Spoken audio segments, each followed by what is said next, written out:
அஸ்ஸலாமு அலைக்கும். Hi friends.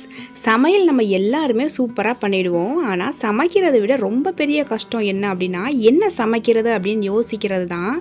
And சில விஷயங்களை நம்ம முன்கூட்டியே ப்ரிப்பேர் பண்ணி வச்சிட்டோம் அப்படின்னா, நம்ம மாதக்கணக்கு ஆனாலுமே என்ன சமைக்கணும் அப்படின்ற டென்ஷனே நமக்கு வராது. ஸோ இந்த விஷயத்தை வீக்லி ஒன்ஸ் நீங்கள் ப்ரிப்பேர் பண்ணி வச்சா மட்டுமே போதும். இப்போ தான் நம்மளோட சேனலை ஃபர்ஸ்ட் டைம் பார்க்குறீங்கன்னா லாஸ்ட் வரைக்கும் பாருங்கள். பிடிச்சிருந்துச்சுன்னா சப்ஸ்கிரைப் பண்ணிக்கோங்க. Welcome to Riju's diary.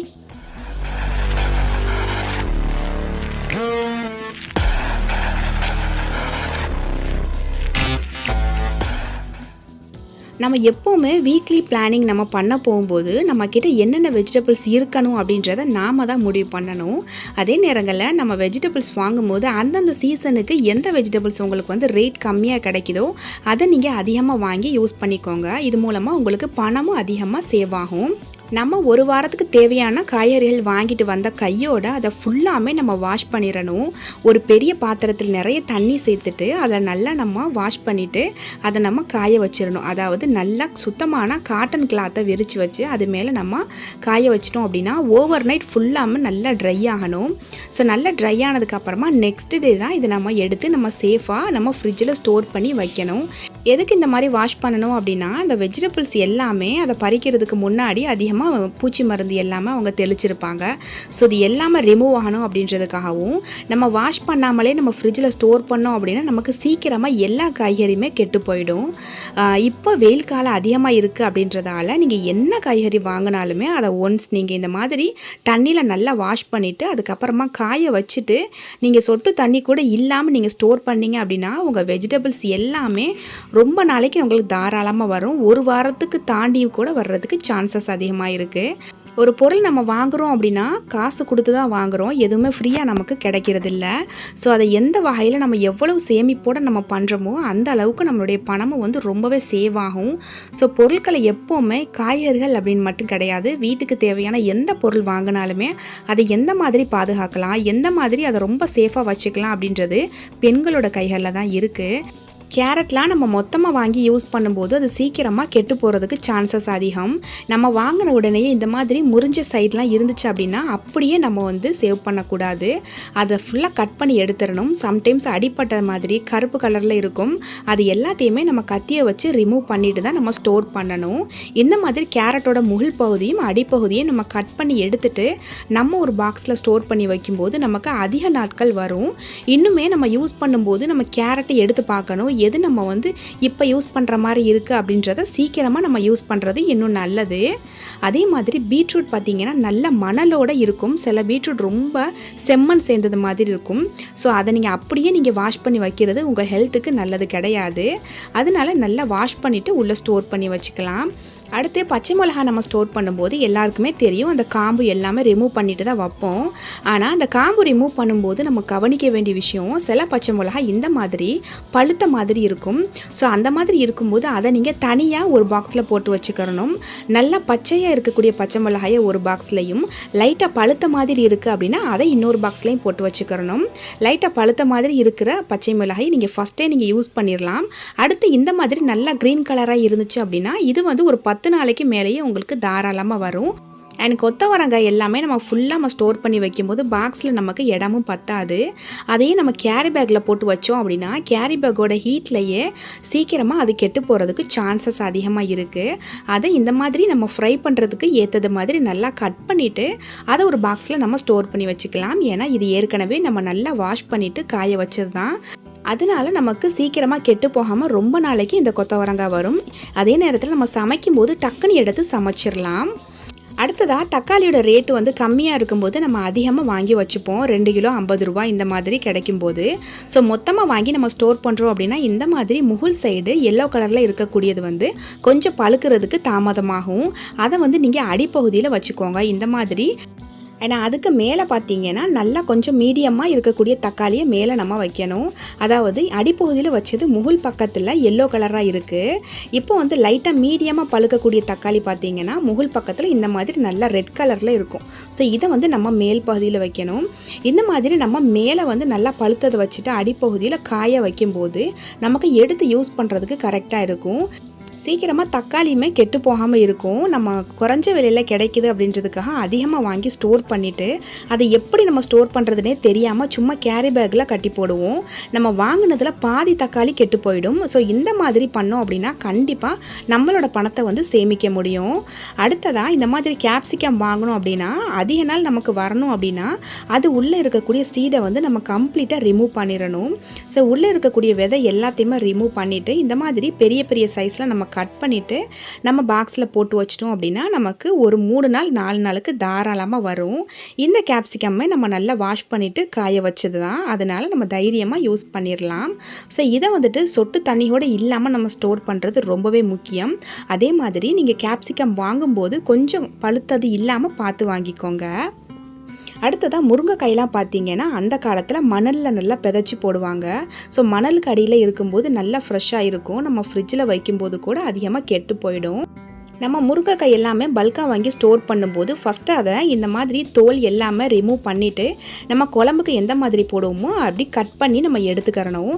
இதை இப்படியே நம்ம ஒரு பாக்ஸில் போட்டோம் அப்படின்னா கண்டிப்பாக நமக்கு ஒரு 3 நாள் கூட தாக்கு பிடிக்காது. ஸோ இந்த மாதிரி ஒரு பிளெயினான பேப்பர் எடுத்துக்கோங்க. நோட் பேப்பர் எடுத்துக்கிறது ரொம்ப நல்லது. நம்ம நியூஸ் பேப்பர் எடுத்துட்டோம் அப்படின்னா இது ஒன்றோட ஒன்று ஒட்டிட்டு அந்த பேப்பரில் இருக்கக்கூடிய எழுத்துக்கள் எல்லாமே நம்ம காய்கறியெல்லாம் படுறதுக்கு சான்சஸ் இருக்குது. அதனால் இந்த மாதிரி பேப்பரை வச்சு நல்லா பண்ணிவிட்டு அதுக்கு மேலே நீங்கள் கேரி பேக் போட்டு டைட்டாக நீங்கள் வந்து க்ளோஸ் பண்ணி வச்சுக்கலாம். இதுக்கு மேலே ஒரு ரப்பர் பேண்ட் டைட்டாக போட்டு வச்சுக்கிறேன். ஸோ இந்த மாதிரி வச்சோம் அப்படின்னா நமக்கு ஒரு வாரத்துக்கு தாராளமாக அந்த முருங்கைக்காய் வரும். நம்ம மீன் குழம்பு சாம்பார் எல்லாத்துக்குமே சூப்பராக யூஸ் பண்ணிக்கலாம்.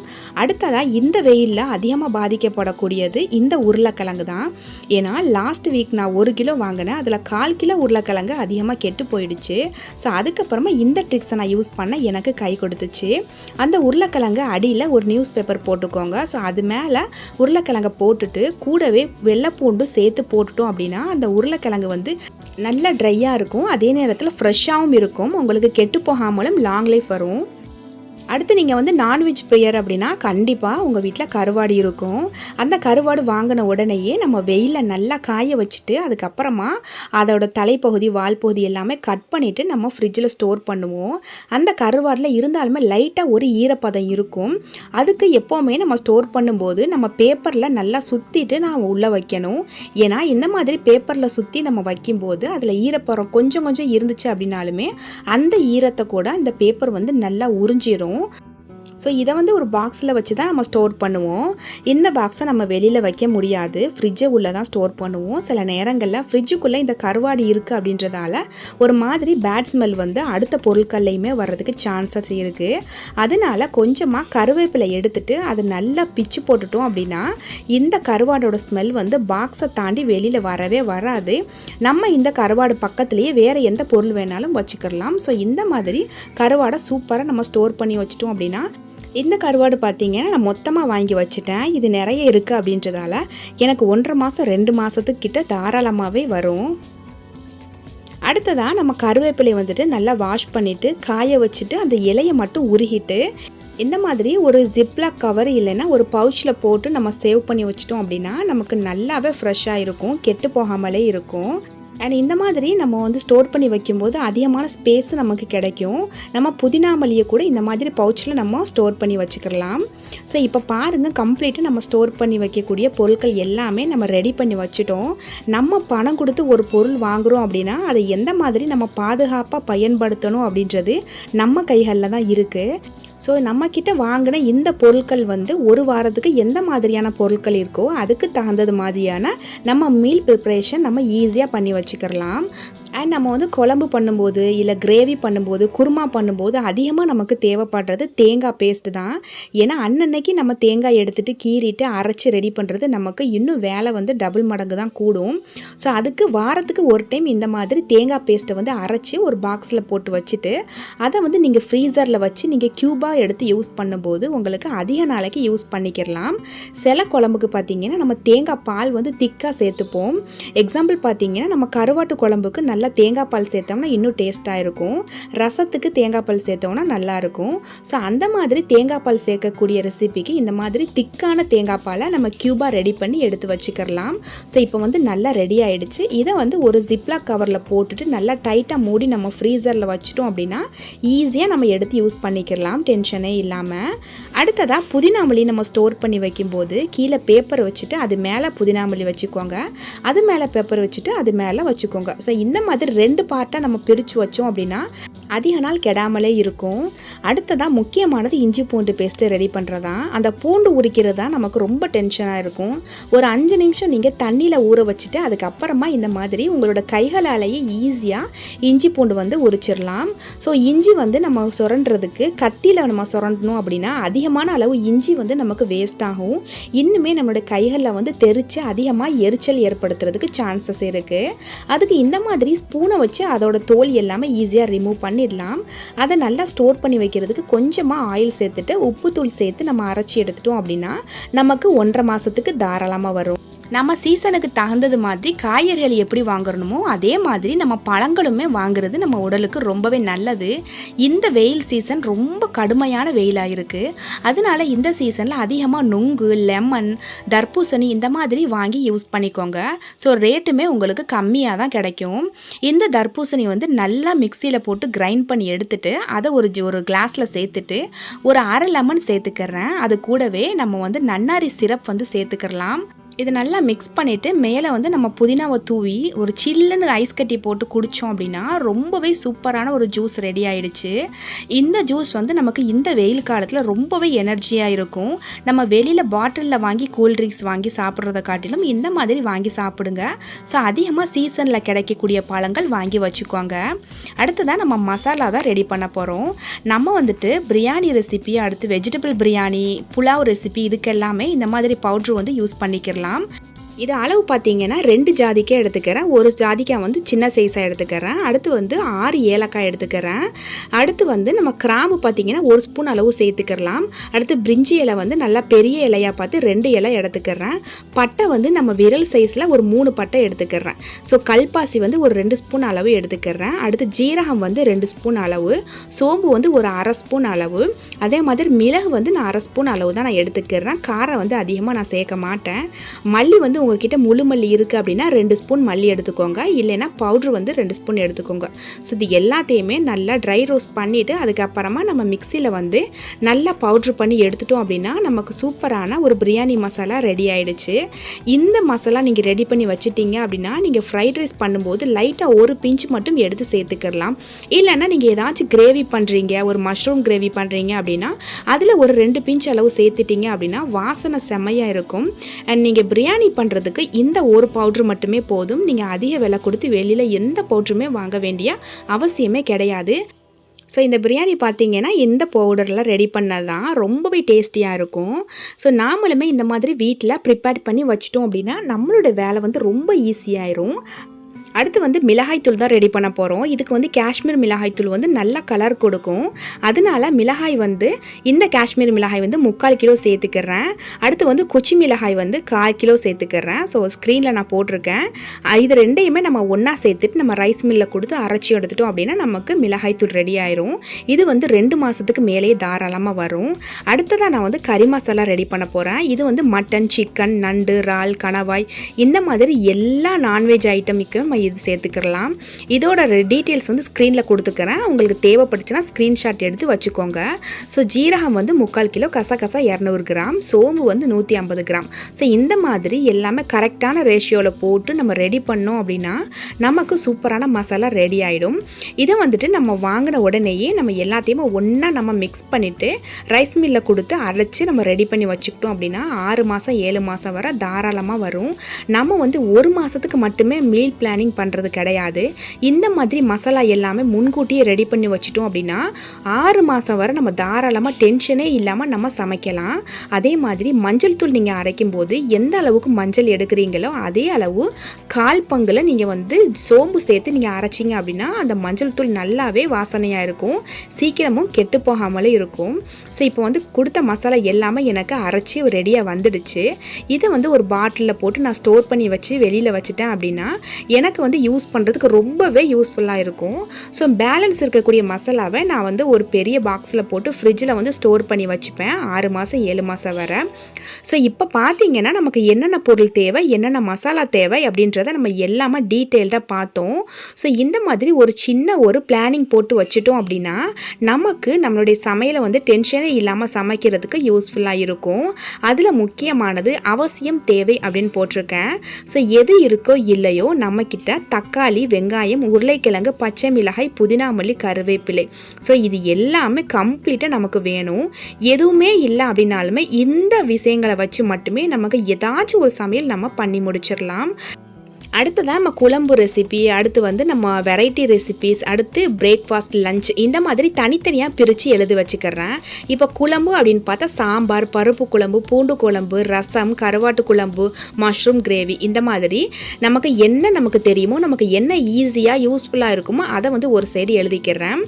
அடுத்து பார்த்திங்கன்னா நமக்கு வந்து வெரைட்டி ரைஸ், தயிர் சாதம், லெமன் சாதம், தக்காளி சாதம், புலாவ், வெஜிடபிள் பிரியாணி, சாம்பார் சாதம், பருப்பு சாதம். ஸோ இதை வந்து இன்னொரு சைடு நான் எழுதிக்கிறேன். இதில் வந்து இந்த குழம்பு வகைகளுக்கு சைட் டிஷ் என்ன அப்படின்னா நம்மக்கிட்ட என்ன வெஜிடபிள்ஸ் வாங்கி வச்சுருக்கோமோ அந்த வெஜிடபிள்ஸை அதுக்கு கரெக்டான ஒரு மேட்சிங்காக இருக்கிற மாதிரி பார்த்து நம்ம ஃப்ரை பண்ணிக்கிற வேண்டியது தான். அடுத்து பார்த்திங்கன்னா இந்த மாதிரி வெரைட்டி ரைஸ் வந்து வாரத்துக்கு ஒரு 2 டைம் இல்லைன்னா 3 டைம் நம்ம பார்த்துட்டு 3 வகையான ரைஸ் நம்ம வந்து ரெடி பண்ணிக்கிறலாம். இன்னும் நமக்கு யூஸ்ஃபுல்லாக இருக்கும். அடுத்து வந்து பிரேக்ஃபாஸ்ட் அண்ட் டின்னர். அதில் முக்கியமானது அப்படின்னு பார்த்தீங்கன்னா நம்ம வந்து தோசை மாவு, இட்லி மாவு, ஆப்ப மாவு. அண்ட் இந்த தோசை மாவு நம்ம ரெடி பண்ணுறோம் அப்படின்னா நம்ம நார்மலாக தோசை மாவு ஊற வச்சு அரைச்சி எடுத்துக்கிறோம். அதை வந்து ஒரு வாரத்துக்கு நம்ம தாராளமாக வரும். அண்ட் நீங்கள் வந்து இது கூட நீங்கள் வந்து பருப்பு சேர்த்து அரைச்சி வச்சிட்டிங்க அப்படின்னா அந்த மாவு வந்து ஒரு 2 நாளைக்கு நீங்கள் தாராளமாக யூஸ் பண்ணிக்கலாம். இன்னுமே தானியங்களை சேர்த்து கூட நீங்கள் அரைச்சி வச்சுக்கலாம். அடுத்து முக்கியமானது பார்த்திங்கன்னா ஆப்ப மாவு கண்டிப்பாக நமக்கு வேணும். பிரேக்ஃபாஸ்ட்டு டக்குன்னு நம்ம ரெடி பண்ணிடலாம். அந்த ஆப்பை ஊற்றிட்டு ஒரு முட்டையை ஊற்றி கொடுத்தா கூட குழந்தைங்க வந்து பிரேக்ஃபாஸ்ட்டு முடிச்சுப்பாங்க. ஸோ இந்த மாதிரி பண்ண வேண்டிய மாவு வகைகள் எல்லாமே நம்ம வாரத்துக்கு ஒரு டைம் நம்ம ரெடி பண்ணி வச்சுக்கிட்டோம் அப்படின்னா நம்மளோட அந்த பிரேக்ஃபாஸ்ட், டின்னர் வந்து டென்ஷனே இல்லாமல் இருக்கும். அண்ட் இடையில் நம்ம வந்து சப்பாத்தி, இடியாப்பம் இந்த மாதிரி விஷயங்களை சேர்த்துக்கலாம். ரொம்ப நமக்கு வந்து ஒரு மாதிரி டயர்டாக இருக்குது அப்படின்னா நம்ம உப்புமா, சேமியா, ஓட்ஸ் இந்த மாதிரி விஷயங்களை நம்ம வந்து சேர்த்துக்கலாம். அண்ட் நம்ம வந்து டின்னர் என்ன பண்ண போகிறோம் அப்படின்றது நம்ம வந்து மதியம் சமைச்ச சமையலில் நம்ம குழம்பு ஏதாச்சும் லெஃப்ட் ஓவர் இருந்துச்சு அப்படின்னா அதை வச்சு நம்ம நைட்டுக்கு நம்ம சப்பாத்திக்கு சைட் டிஷ்ஷாக எடுத்துக்கலாம். அண்ட் இல்லை அப்படின்னா நைட்டுக்கு நம்ம சப்பாத்தி பண்ணிவிட்டு அதுக்கு சைட் டிஷ்ஷாக குருமா ஏதாச்சும் பண்ணோம் அப்படின்னா அந்த குருமாவில் கண்டிப்பாக பேலன்ஸ் இருந்துச்சுன்னா நம்ம நெக்ஸ்ட் டே மார்னிங் நம்ம வந்து பிரேக்ஃபாஸ்ட்டுக்கு அதை எடுத்துக்கிட்டு ஒரு தோசை கூட நம்ம வந்து ஊற்றிக்கலாம். ஸோ இந்த மாதிரி விஷயங்கள் நம்ம பண்ணும்போது நம்ம வந்து கரெக்டாக நம்மளோட குடும்பத்தை வந்து கண்டிப்பாக நம்ம சிக்கனமாக கொண்டு போக முடியும். இது மூலமாக கண்டிப்பாக நம்மளோட பணத்தையும் நம்ம சேமிக்க முடியும். அதே நேரத்தில் நம்ம வந்து என்ன சமைக்கணும் அப்படின்ற டென்ஷனே இல்லாமல் நம்ம ஃப்ரீயாக நம்மளுடைய வேலைகளை வந்து டக்குன்னு பண்ணிடலாம். அண்ட் நாளைக்கு என்ன சமையல் பண்ண போகிறீங்களோ அதை வந்து முன்கூட்டியே நம்ம யோசித்து வச்சு ஒரு பிளான் போட்டு வச்சுட்டோம் அப்படின்னா இன்னுமே நமக்கு சமைக்கிறதுக்கு யூஸ்ஃபுல்லாக இருக்கும். ஓகே ஃப்ரெண்ட்ஸ், நான் சொன்ன டிப்ஸ் எல்லாமே உங்களுக்கு பிடிச்சிருந்துச்சி அப்படின்னா கண்டிப்பாக லைக் பண்ணிக்கோங்க. இன்னும் நம்மளோட சேனல் நிறைய யூஸ்ஃபுல்லான விஷயங்கள் வரப்போகுது. நம்மளோட சேனலை சப்ஸ்கிரைப் பண்ணலைன்னா ப்ளீஸ் சப்ஸ்கிரைப் பண்ணிக்கோங்க. இன்ஷால்லா நெக்ஸ்ட் ஒரு சூப்பரான இன்ட்ரெஸ்டிங்கான வீடியோவில் பார்க்கலாம். தேங்க்ஸ் ஃபார் வாட்சிங்.